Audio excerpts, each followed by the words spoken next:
Coast Guard. This is the Don Zulu Mike Sierra 3086. The Don Zulu Mike Sierra 3086. Do you copy? The Don, this is Coast Guard Radio. Go ahead. Good morning, Coast Guard. We have got 4 people on board. We're just leaving the Raglan Harbour. We'll give you a call on the other side. Okay, we'll talk to you on the outside. Coast Guard Radio. Hi, I'm David Livingston. I'm a retired builder from Te Awamutu. Been fishing on the west coast, specifically out of Kawhia and Raglan. Started there from probably about 5 years old, so that's a long time ago with my dad. So I had extensive experience out of Raglan and Kawhia, and a lot of the other time up to the Coromandel. I've got an Innovision 656 out of the Innovision stable, obviously. When I was looking for a boat, I had a look at a lot of different boats, and I was looking specifically for a 6.5 metre boat, as we have a relatively small section here in Raglan. Raglan sea conditions can be testing at times, and so I needed the biggest bang for my buck. The fishing in Raglan can be pretty awesome at times. Actually, most of the time when you can get out and get a good feed. You just got to be really aware of sea conditions and wind against tide, where the moon is. If it's a full moon, I personally ever go out over the bar on the full moon anywhere from 1.5 hours before low tide. So we just have a few little rules that we stick to, and it stood us in good stead and kept us the right way up so far. I had looked at many boats, but with the Innovision I had the space for 4 anglers on board and space to burn. It's a very stable fishing platform. Had to be a hard top with being on the west coast. And after contacting Simon and taking one for a test run up in the Tiri Channel and around about 25 to 30 knots and 1.5 metre chop, me and my fishing mate Errol were pretty impressed with what was going on. And I thought I was pushing it pretty hard, but especially when Simon got behind the wheel, he really showed me what it could do. The Innovision and the bar crossing's been pretty awesome. The first time I went across, I took my wife and son over actually, and we came across a couple of 2 metre waves in front of us. And it was my first experience going through what was a rather large wave on the bar. So the Innovision punches through the wave, and you're about halfway through the wave when the volume of the boat actually starts to get lifted by the wave. So my experience is that it reduces the upward motion on the boat by at least 50% that's my experience so far. So, which is rather nice. So, and I remember that first time when you're going across there with your wife and your son, and my son turned to me and said, "Geez, Dad, that was a lot easier than what we've experienced before." And I had to agree with him. It was a little easier than what we had experienced in the past.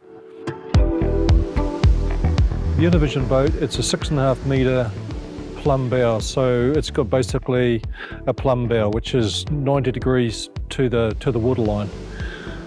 So when you're going through waves or skipping across moderate chop, you're just punching a hole through it. You're not going over the top of it, you're going through it. I'm highly confident in the boat. To be honest, it did take me some time to adjust to the very different ride that it gives. So it took me some time to come to terms with that. Now I'm extremely confident with it. So it's just that every boat that we all have, they all ride a little bit differently, and you've got to figure out what its foibles are and what's going on with it. This is a very good ride. Or anyone who goes in rough water with me, all my mates, they're impressed.